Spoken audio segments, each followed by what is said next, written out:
Both George W. Bush and Barack Obama have declared that Islam is a religion of peace. Anjem Choudary begs to differ. You can't say that Islam is a religion of peace, because Islam, it does not mean peace. Islam means Islam submission. So the Muslim is the one who submits.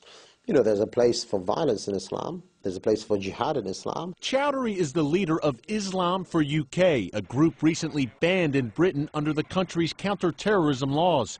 He wants Islamic Sharia law to rule the United Kingdom and is working to make that dream a reality. He's seen here converting a 10-year-old British boy to Islam.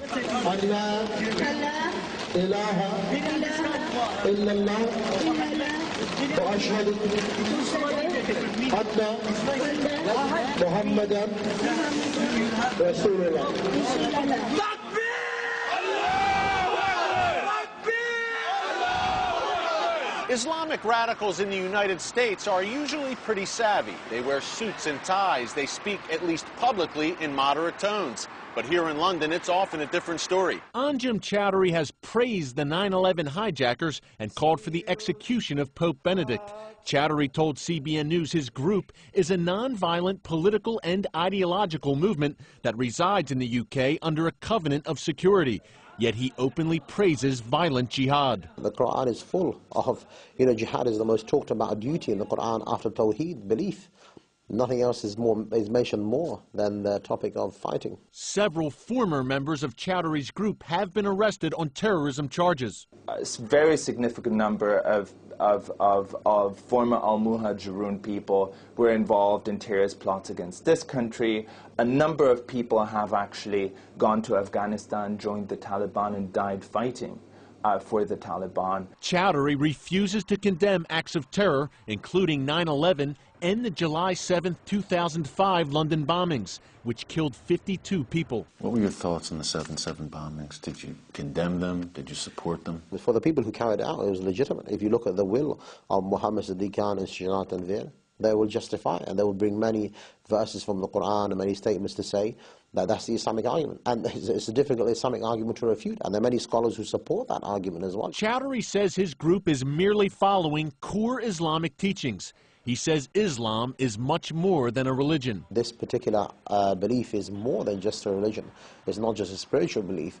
It is, in fact, an ideology which you believe in and you struggle for and you're willing even to die for because you believe in that. That is your whole life. He seems to relish being called Great Britain's most hated man, pledging to continue his rallies, calling for the overthrow of the British system. Eric Stakelbeck, CBN News, London. Eric is with us now. And Eric, how does Chowdary's opinions, or how do his opinions differ from what would be considered the more moderate Muslim?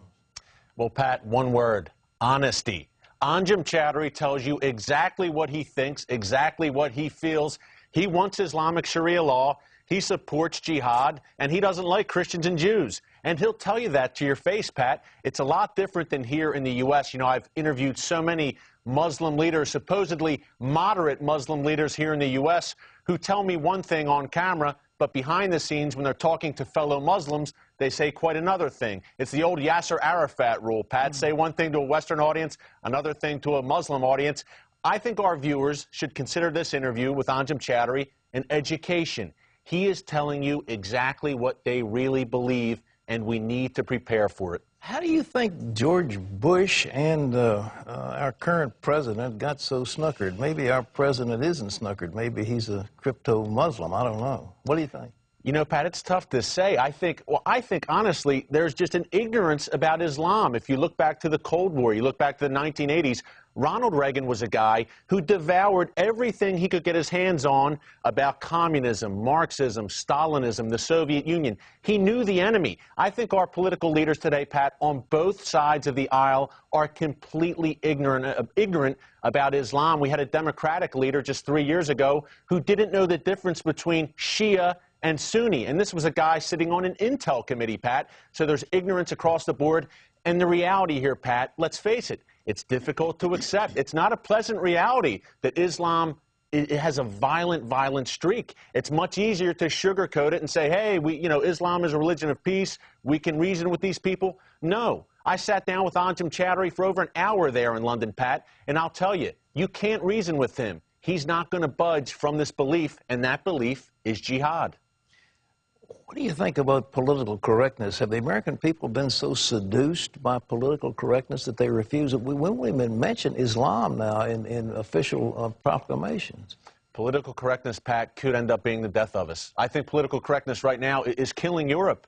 The reluctance, once again, to identify not only the enemy, but what the enemy believes. This is what they believe. And, Pat, as Choudary said, they're getting this from the Quran. They're getting it from the Hadith. I wish it wasn't so, but it is. And it's been in there for 1,500 years, and to them, this is unchanging. It can't be changed. What we need is some Muslims. We can't do it. Some Muslims have to step up, look at the Quran, and say, hey, we have to bring this up to date to the 21st century. It's not the 7th century anymore. We need to bring it into the modern day. We need to strike these verses about jihad and try to translate in a way that it doesn't apply to the present day. That's a very, very tall order, Pat. As you know, that's what we need. I don't know that we'll get it. Eric, I don't think we will either, but it looks like this violent confrontation is coming up all around the world, and there's no escaping. We've just got to be strong and fight these things where we can. But Eric Stakelbeck, great work. Keep it up. We appreciate you, brother. Thank you, Pat.